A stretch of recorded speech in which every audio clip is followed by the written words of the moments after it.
حضرت علی کرم اللہ وجہ الکریم کا خاندان بنی ہاشم تھا۔ قریش میں اس خاندان کا مقام و مرتبہ نہایت ہی بلند تھا۔ حرم کعبہ کی خدمت میں اسی خاندان کے ذمہ تھی۔ بنو ہاشم کا سب سے بڑا اعزاز یہ بھی ہے کہ سرور کائنات محمد مصطفیٰ صلی اللہ علیہ وآلہ وسلم بھی اسی خاندان میں پیدا کیے گئے۔ حضرت علی کے والد ابو طالب اور حضور کے والد عبداللہ حقیقی بھائی تھے۔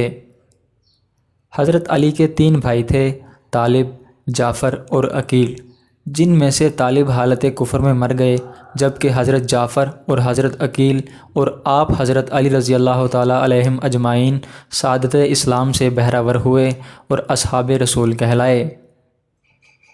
چاروں بھائیوں میں 10-10 سال کا وقفہ تھا۔ حضرت علی سب سے چھوٹے تھے۔ عقیل کے ایک بیٹے کا نام یزید تھا، جس کی وجہ سے ان کی کنیت ابو یزید تھی۔ حضرت علی کی 2 بہنیں تھیں، ام ہانی فاختہ بنت ابی طالب اور جمانیہ بنت ابی طالب۔ حضرت علی حضرت صلی اللہ علیہ وآلہ وسلم کی ولادت کے 30 سال بعد پیدا ہوئے۔ اس بارے میں بڑا اختلاف ہے کہ آپ کی ولادت کعبہ میں ہوئی یا نہیں۔ اکثر علماء کرام نے اس قول کو ضعیف قرار دیا ہے، لیکن میں کہتا ہوں اگر حضرت علی کعبہ میں پیدا ہوئے بھی نہیں بھی ہوئے تو ان کے عز و مرتبہ میں کسی قسم کی کوئی کمی واقع نہیں ہوتی۔ البتہ تسلیم کر لینے میں کوئی حرج نہیں ہے، کیونکہ حضرت ختیجہ کے بھانجے حکیم بن حزام بھی حضرت علی سے کئی سال پہلے کعبہ میں پیدا ہو چکے تھے۔ ولادت کے بعد آپ کی والدہ نے آپ کا نام اسد اور ابو طالب نے آپ کا نام علی رکھا۔ آپ کے القابات میں اسد اللہ، حیدر، المرتضیٰ شامل ہے۔ کنیت ابو تراب مشہور ہوئی۔ حضرت علی 2 سال کی عمر میں حضرت محمد صلی اللہ علیہ وآلہ وسلم کے گھر تشریف لائے اور یہیں آپ کی تربیت ہوئی۔ جب حضرت محمد صلی اللہ علیہ وآلہ وسلم کا انتقال ہوا تو آپ کی عمر 29 سال تھی۔ ماہ رجب میں جب 2 ہجری میں حضرت علی کا نکاح سیدہ فاطمہ کے ساتھ آس جناب نے کر دیا تھا۔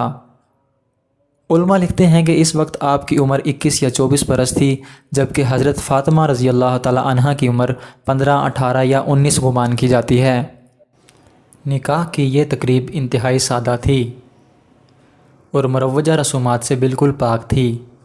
اس مبارک نکاح کی تقریب میں سیدنا ابوبکر صدیق، سیدنا فاروق اعظم، سیدنا عثمان ذو النورین اور دیگر صحابہ شامل تھے۔ حضرت عائشہ اور حضرت جابر فرمایا کرتے تھے، فاطمہ کی شادی سے بہتر ہم نے کوئی شادی نہیں دیکھی۔ رخصتی کے وقت حضرت محمد صلی اللہ علیہ وسلم نے یہ دعائیہ کلمات ارشاد فرمائے: اے اللہ زوجین کے مال و جان میں برکت عطا فرما اور ان کے اولاد کے حق میں بھی برکت عطا فرما۔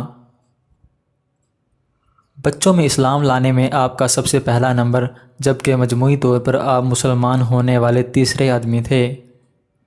حضرت عمر رضی اللہ تعالیٰ عنہ نے فرمایا، علی، عثمان، زبیر، طلحہ، سعد، عبد الرحمن سے بہتر کوئی شخص نہیں، کیونکہ یہ وہ افراد ہیں جن سے نبی کریم صلی اللہ علیہ وآلہ وسلم راضی ہو کر دنیا سے رخصت ہوئے۔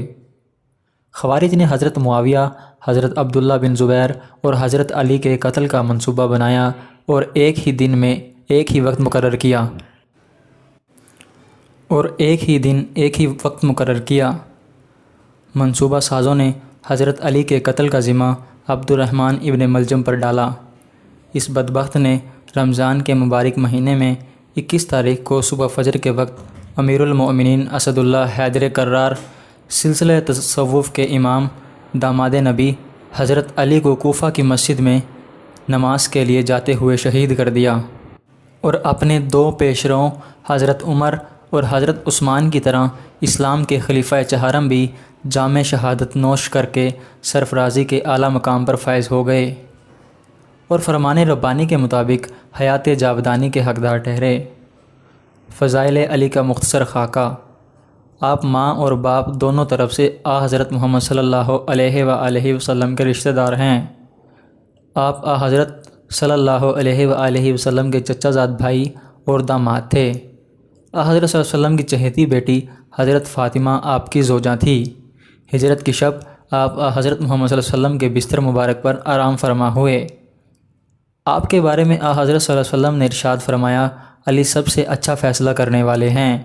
حضرت علی عشرہ مبشرہ میں شامل ہیں۔ حضرت محمد صلی اللہ علیہ وسلم کی خلافت راشدہ کے اعلیٰ مقام پر فائز ہوئے۔ دیگر صحابہ کے ہمراہ آپ غسل نبوی کی سعادت میں بھی شریک ہوئے۔ تو ڈیپ نالج فیکٹ کے معزز سامعین، امید ہے آپ کو ہماری یہ ویڈیو پسند آئی ہوگی۔ اگر آپ کو ہماری یہ ویڈیو پسند آئی ہو تو پلیز ہمارے چینل کو لائک اور سبسکرائب کر دیجیے گا۔ Thank you so much.